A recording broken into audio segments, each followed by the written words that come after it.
Hello everyone, I'm Prowl and I have the ultimate guide to farming crops in Hytale here for you today. Crops are probably the most fleshed out system inside of Hytale right now, and I've spent a lot of time testing everything to figure out how to grow them most efficiently. So I want to share all that info I know today with you so you can harvest up a ton of crops in your world. So I'll start this out by saying this is going over the current state of crop farming. Remember, the game is in early access currently, so things do change from update to update. And I will give you a little bit of future information. It's going to be important as well as we go through everything today. But first, where I wanted to start with was the farming bench. And I'm going to try to go over the basics kind of quickly because most of you guys probably know the basics, but I did want to at least touch on them a little bit. So your farming bench does have a maximum of 10 tiers to it.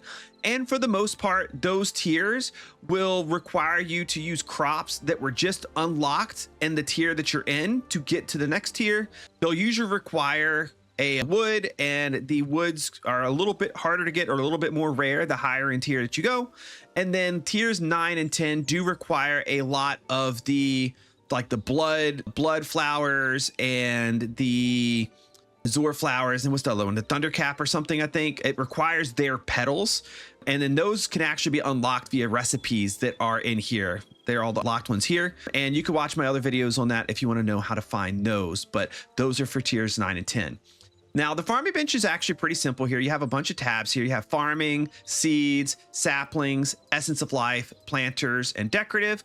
The main things I wanted to point out in here for you are the hoe. So you have crude, copper, iron, and thorium, and the only difference between them is the higher tier has more durability, so it is nice to get those, so you have to replace your hoe less often. You also have the sickle, which is going to be used to harvest multiple crops at a time. This guy's going to be very important to get. And then the watering can you need to water your crops, and we'll talk a little bit about that as well. Is it worth it to do now? Will it be worth it to do later? There's some really cool things that are coming out in the future updates that might make this thing a lot better. Also, you'll probably need to make a bucket so you can bring some water close by to your area where you're going to be watering your crops as well. The fertilizer bag is in here too. This thing is incredibly expensive, but if you can find a way to farm a lot of poop, it's very, very nice. We'll talk about that as well. The seed section you see here is where you get all of your seeds. The higher level farmer's workbench you get, the more seeds you have available to you. And there are two types of seeds. There's the normal seeds and the eternal seeds. We will go over those a little bit later as well. And typically speaking, the higher the seed is down here, the further down the list you go, the more expensive it is to buy the seed, but also the more essence of life you get from the seed being planted and harvested. So just keep that in mind. You have saplings in here. The other important thing to point out to you is the essence of life page. This is where you can craft 100 essence of life into a greater essence of life, or vice versa. And you can sell extra crops you have here to get essence of life as well. This is a nice way to farm it. You're going to need a lot of essence of life, especially if you're going to be getting eternal seeds. Other than that, the only thing important in here to know is the planters.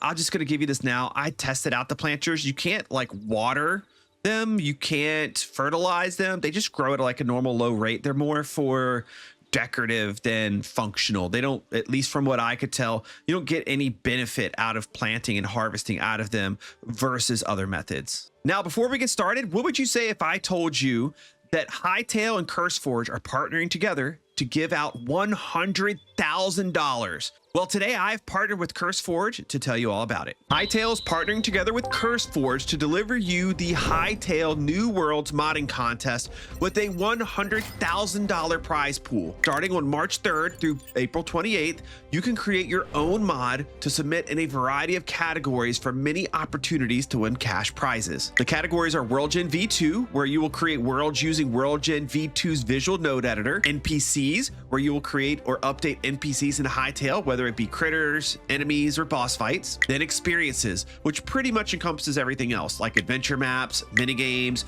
hard modes, or other deep systems like skill trees, progression, crafting reworks, and more. 10 people can win in each category, with the first place prize in each being $10,000. There are also 3 different mid-contest reward periods where 30 people can win $300 each, and a community favorites vote where 5 people will win $2,000 each. More details are listed on screen right now, and I encourage you, whether you have made several mods already or you have never made a mod in Hytale before, but you've been considering it, enter into this contest, push yourself to create something and have fun doing it, and enter into the Hytale New Worlds modding contest ASAP. The link to enter is down below. Good luck to everyone entering. I'll be keeping an eye out myself on all the great mods that come from this contest. So as you know, to start out, all you got to do is get your hoe out and you right click on dirt or grass, and then you will till the land here. And when it comes to planting crops, it's pretty easy. You get your seeds, your regular seeds, or your eternal seeds, you can place them down. They actually work in the same way. The only difference being is when the regular seeds grow and you harvest the crop, you have to replant new seeds. Whereas the eternal seeds, when they grow and you harvest a crop, the seeds are still there, so you never have to rebuy seeds again. Now, inside of your farmer's workbench, you will see that to buy eternal seeds, it's going to cost more essence of life than the regular seeds do. It will cost some amount of the actual crop itself, and it will cost 1 bag of the seeds that you're using. So they can be pretty expensive. It is a crazy grind to get a lot of any of these eternal seeds, but it can be worth it in the long run because you don't have to keep coming back to buy new seeds. It becomes very cost effective. Now, everything to do with crop farming right now is it all kind of boils down to almost essence economy.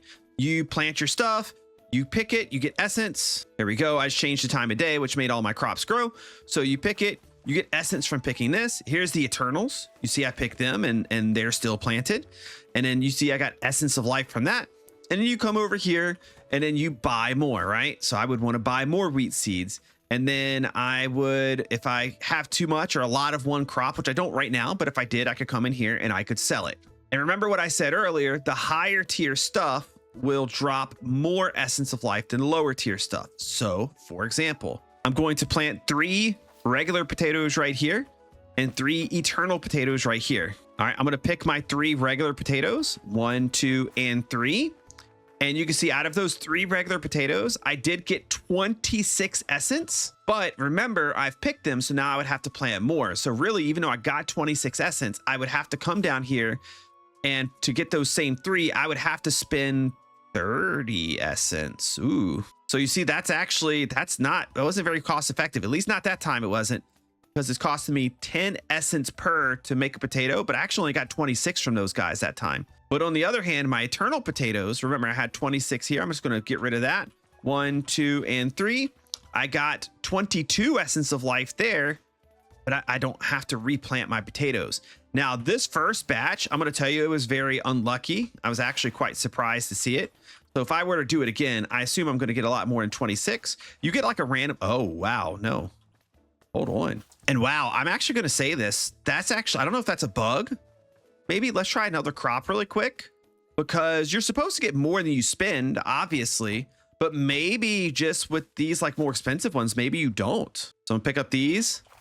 I got 25, but those also cost me 30 to buy. Now I'm going to go over several ways that you can increase crop growth, but I want to make sure I dispel one myth that some people are not too sure about, which is you cannot speed up the growth of crops based on what other crops are around. So it doesn't matter if you put all of your wheat in one area or you do a row of wheat and a row of rice. The cross mixing doesn't really matter. You can keep planting on the same spot. At this time, none of those things affect crop growth at all. And the way the crop growth works in Hytale is that it's not random based. Every seed has a certain amount of time that it takes to grow each stage until it reaches its final stage. And then eventually it reaches that final stage. It takes the same amount of time every single time. Different crops may have different speeds of growing, but when you're comparing same crop to same crop, like these 9 wheat seeds, they will all grow through every stage at the same time. Now, there is a few things you can do to make crops grow faster. You may have noticed when we were here in the farming bench, if you were paying attention, the watering can will make crops grow 2.5 times faster. And then fertilizer will make crops grow 2 times faster. So if I were to get myself some of this fertilizer here, I'm going to bring my watering can over with me. And let me just make a little hole right here and put some water down. Now I can click the water right here with my watering can. It fills it up with water, and I can click on all my seeds here. and I will water all of these spots of land. Now, the water on the land only lasts a certain amount of time. After that time is up, the land is no longer hydrated and you will have to water again. You can only water one spot at a time, and your watering can hold up to 20 charges of water. So you can water up to 20 plants before you have to go back and get more. Now, I want to dispel another myth that I've seen, that having water around will hydrate the land for you. There may be some kind of weird tricks to make this work, but to my understanding, it's not consistent and you cannot rely on it. You can see here, I just tilled this dirt. This dirt is not hydrated, whereas this is. So I can till all of these. They're not hydrated. I can plant seeds in them. They're not hydrated. This is not hydrated dirt. So this is not going to grow any faster just because I put it around water. Now, if you happen to have a scenario where this is happening, I can tell you, I've talked to the developer. It is not intended behavior. It will not forever be there. If you do have it working now, it will not work forever in the future. So I would say if you're planning any big permanent farm areas, to not base them around this mechanic, because it is not intentional. And as you can see, it is also not consistent. If it is raining and you till soil or plant something in soil, it will actually hydrate. So this is hydrated soil right here. It'll happen when you till it, or it'll happen when you place seeds down. So this is a good way to get some free watering done. If you see it raining outside, go ahead and plant your crops then, because you won't have to worry about manually watering. It'll save you a lot of time. Now, another way you can speed up crop growth is fertilizer. It's very expensive, but the nice thing about fertilizer is as long as the farmland stays farmland, the fertilizer is there for good. Once it's there, it doesn't go away. Super nice. It's worth the grind to get it, because it's going to double the speed in which your crops will grow. And in case you're wondering, yes, it does stack up. If you water and fertilize, you will get that 2.5 times speed and that 2 times speed both together. Now, I'm not really quite sure if they're additive or multiplicative, if it's better to do one first versus the other. And at the end of the day, it's probably not really going to matter, because once your fertilizer is down, all you could do is put the water on top of it anyways. But you get that 2.5 times and the 2 times together at the same time, which is incredibly nice. Now, one more thing I'm going to bring up. We talked about how the game's changing in the future. An update 4 coming out soon in the next few weeks.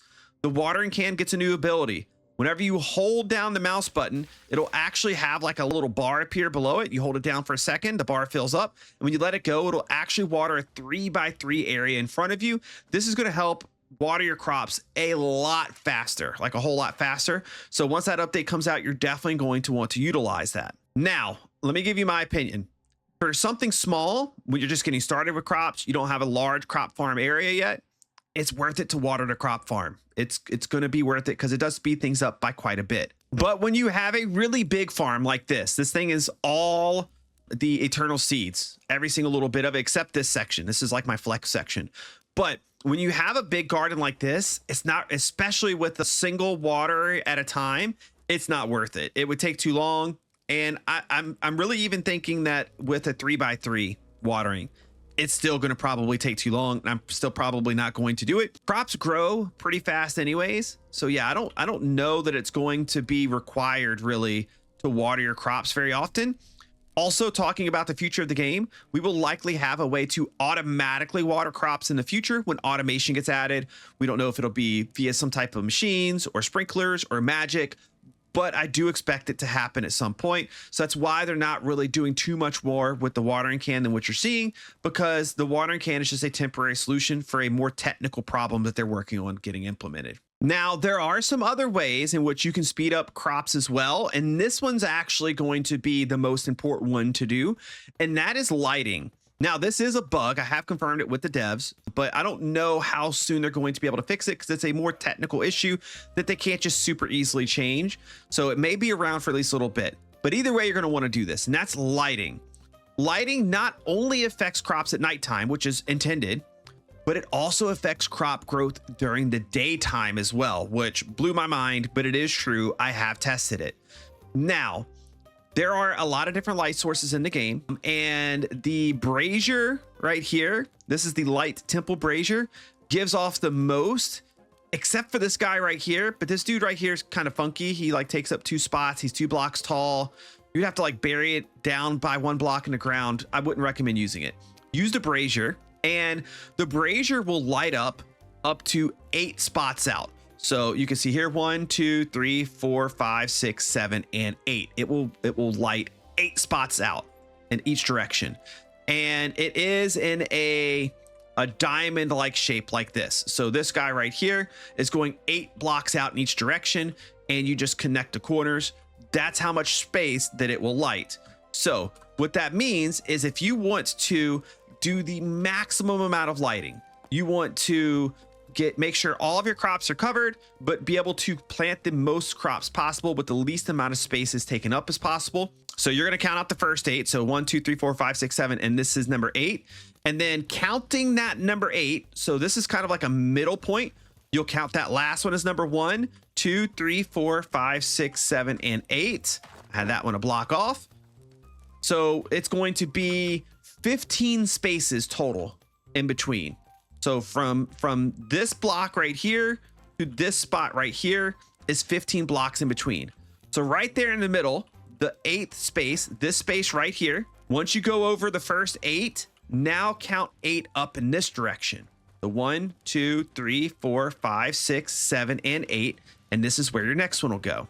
And then I would count another 15 this way. And then you should be able to grid it out from here. Basically 15 blocks in this direction, and then you go up to 8 and to this block, and then over 8 to this block. And that's how you step over a row. So each row will have this like catty corner diagonal type connection to them. And eventually you start to work up a pattern that looks like this with 15 block spacing in between each brazier. And then diagonally it's up 8 and over 8. And one last way that you can make crop growth happen incredibly fast is just go to sleep. Crop growth happens on game time, not real life time, meaning that sleeping through the night will actually have your crops growing that entire time. This side I had fertilized, this side I did not. You see how much of a difference it made. This side is already done. So anytime you're working around your base, go ahead and go to sleep, because it'll make your crops progress a lot quicker. Now let's talk about the sickle really quick. This just got added in update 3, and it is quite amazing. It's only a crude sickle right now, which means that it breaks really fast. That part's really awful. And then the way it works is every swing you do will take away 1 durability if it hits any crops. So for example, this guy right here has 100 durability. Oh God, that just scared oh my God, that just scared the crap out of me. Yep, this is why you don't do this in your survival world, everybody. You get the poop scared out of you. Okay, now that I've changed my underwear, we're back. So like I was saying, if I just break this one, let me see if I can break just the one. I broke just the one. It took 1 durability away. Now let me break a whole lot. I think I'll swing to the left. It took the durability down by 1. So to not wear down your scythe, you do want to be fairly efficient in how you harvest up your crops, because it's going to use your scythe even more. Now, the way the scythe works, or the sickle, I guess is what it's technically called, is it swings to the left and then it swings to the right. So I want you to see when it swings to the left here. Let's go over to something that's easy to tell, like this rice right here. I'm going to stand right here in the middle. When it swings to the left, it started here and it cleaved over this way. When it swings to the right, you see it got these last 3 over here. So this is how wide of a path that it'll get. Now, if you want to be super technical about it, or you want to be very efficient, you can even swing your mouse a little bit left to right, and you can get more crops, right? So I can swing this way, and you see how many I cleared right there, a lot more than over there. And I can swing up. You have to swing again kind of quick. You have to keep a good like rhythm going, but you can get a lot at a time. Hopefully you've kind of seen there. And then anytime you have like little like leftovers like this, don't use your scythe on it, because it's going to take that durability. Just pick those. But if you get a little swinging action going with your mouse and your strafe buttons, you can get quite a lot at a time. Up to you if you care about being that efficient or not, but it's a good way to go. I don't know if we'll see anything better than the crude scythe. I imagine we probably will. But again, I imagine that this is just a temporary fix to a solution that machines and automation is going to fix for us later. So an optimal farm setup is going to end up looking something like this. And I don't have a way to fill in the fertilizer, and even funny in creative mode, you still only have these certain, like the 5 fertilizer uses, but you can kind of get the picture. You would set up a farm. And then you would plant whatever crops you want anywhere you want. You could plant it in rows to keep it easy to know what's what. You could plant it in little like squared sections. You could do kind of organize it however you want to. You saw in my survival world, like I gave up some farm spots and put like actual like blocks down. So you could like break it up into sections like this. You could do it however you want to. But ultimately, you want to go through and then start putting your crops wherever you want. Start making fertilizer if you can afford it, or if you feel like doing that grind. If you don't, it's fine. And then at least for now, my recommendation, even anything this size, I wouldn't worry about watering it. Even with the watering can update to where the watering can does a 3x3, I really don't think it's worth it. Just whenever you're working around your base, your crops are going to be growing. When you go to sleep, I guess like harvest before you sleep at night and then replant before you sleep at night if you have to replant, if you're not using eternal seeds. That way, when you sleep, the crops will grow and then they'll be almost ready to harvest again the next day. A few final notes that I want to talk about with the future of like the state of farming, crop farming. Number one is expect there to be a very big, robust cooking / recipe system with buffs in the future, meaning that setting up for crops now is actually going to be super important, because if you're going to keep this world long term, at some point, there's going to be a huge buff system added into the game with cooking and a ton of different recipes added. And when they do that, you're going to want to have a lot of all the crops because they're going to all be valuable. Also, I do expect there to be some sort of like regular use needed for animals or other purposes as well. So I do think outside of cooking, you'll still have a regular use for crops. Maybe it'll be for breeding animals. Maybe it'll be for doing something else with them. I don't know, but there will definitely be some more uses for it. And don't forget, automation is going to be coming at some point in the future. So we will likely be able to automatically plant, automatically harvest, automatically water, all of these different things. You'll likely be able to automatically get poop to make a lot of fertilizer. So there's going to be a lot of automation added in the future. So getting your crop farms set up now and all ready to go, especially with all eternal seeds, is a really good idea. If you guys enjoyed this video, do me a favor, click the like button on it, subscribe to the channel. Those two things let YouTube know that, hey, this video is pretty good. Let's recommend it to other people. I would greatly appreciate it. And if you'd like to support the channel further, be sure to pick up a channel membership and use code Prowl8413 anywhere that you can inside of Hytale, or if you're purchasing a copy of Hytale for yourself, a friend, a family member, or anything like that. Thanks so much, guys. I appreciate you, and I'll see you next time. Bye-bye.